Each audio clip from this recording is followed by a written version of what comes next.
You're sitting with your friends, laughing at their jokes, nodding along to their stories, but something feels off. There's this weight in your chest, this tightness you can't quite shake. You tell yourself you're fine, that everything's perfectly normal, but deep down you know something's brewing beneath the surface. Sound familiar? If you've ever felt like you're putting on a performance while your real emotions stay locked away, you might be bottling up your feelings without even realizing it. According to research from the American Psychological Association, emotional suppression is one of the most common yet misunderstood psychological patterns that affects millions of people daily. But here's the thing. Recognizing these signs isn't about judgment. It's about understanding your own emotional landscape so you can navigate it more effectively. Today, we're diving into the subtle and not so subtle signs that show you're bottling up your emotions. Some of these might surprise you, others might feel like someone's been reading your diary. Either way, understanding these patterns can be the first step toward emotional freedom. One of the most telling signs you're bottling up emotions is what psychologists call emotional numbness.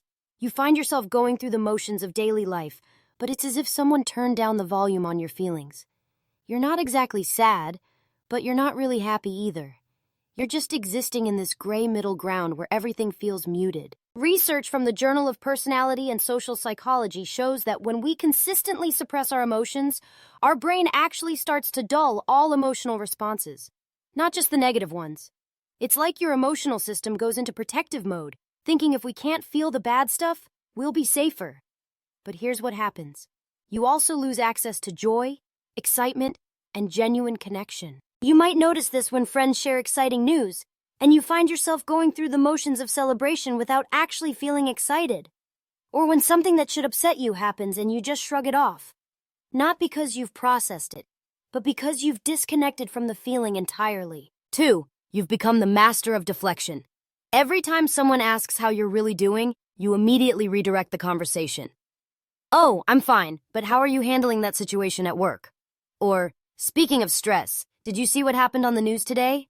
You've perfected the art of making yourself invisible in emotional conversations. According to research from Harvard Medical School, this deflection pattern often stems from a fear that if you start talking about your real feelings, you won't be able to stop. There's this underlying worry that you're one honest conversation away from completely falling apart.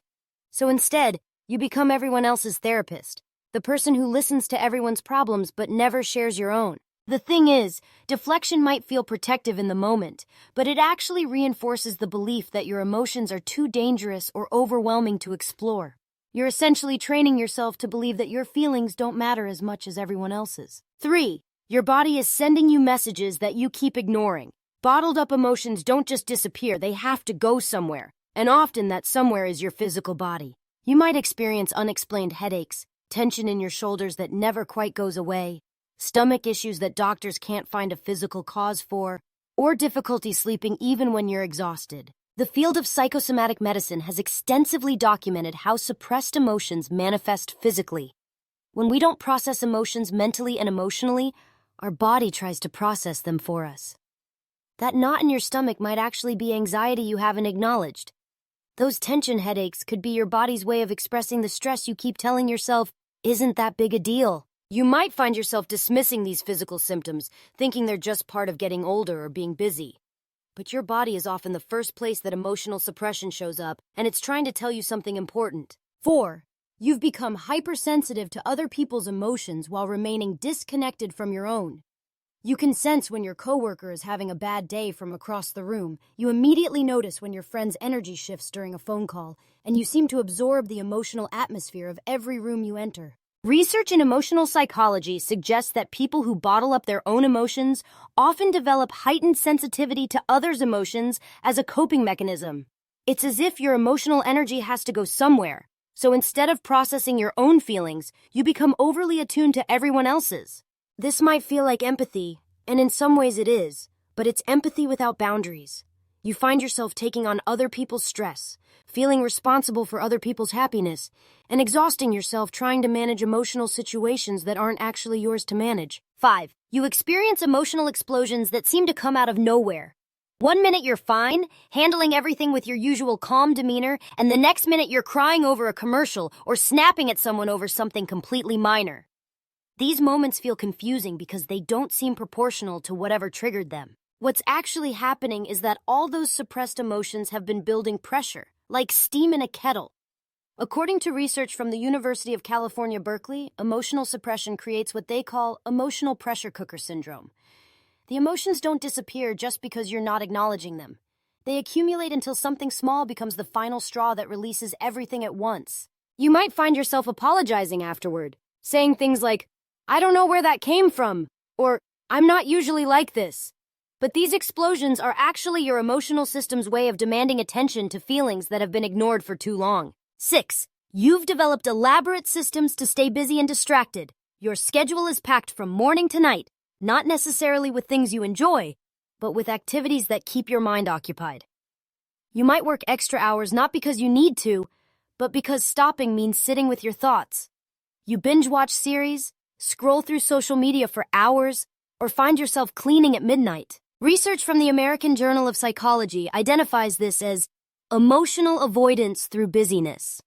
When we're afraid of what we might feel if we slow down, we create lifestyles that make stillness impossible. The problem is that emotions need space to be processed. When we're constantly in motion, we're essentially running from our own internal experience. You might notice that the idea of having nothing to do actually makes you anxious. Free time starts to feel dangerous rather than restful because it creates space for feelings to surface. 7. You struggle with decision-making, especially when it comes to what you actually want. When someone asks what you'd like for dinner, what movie you want to watch, or what you'd like to do this weekend, you find yourself saying, "I don't care," or whatever you want. This isn't just being easygoing, it's actually being disconnected from your own preferences and desires. Our emotions are closely tied to our preferences and decision-making processes. When we bottle up emotions, we often lose touch with our internal compass that helps us know what we actually want or need. According to research in cognitive psychology, people who suppress emotions regularly show decreased access to their own preferences and values. You might find yourself going along with other people's plans, not because you're genuinely flexible, but because you genuinely don't know what you want. This disconnection from your own desires can leave you feeling empty or unfulfilled, even when you're doing things that should be enjoyable. The truth is, bottling up emotions is often a survival strategy that served you well at some point.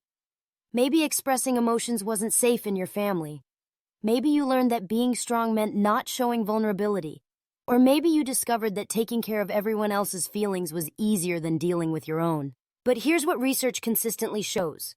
Emotions are information. They're your internal GPS system, helping you navigate relationships, make decisions, and understand what matters to you.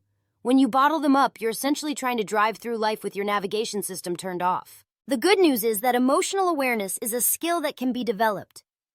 Notice when your body feels tense. Pay attention to moments when you deflect or change the subject. Ask yourself what you actually want, even in small situations.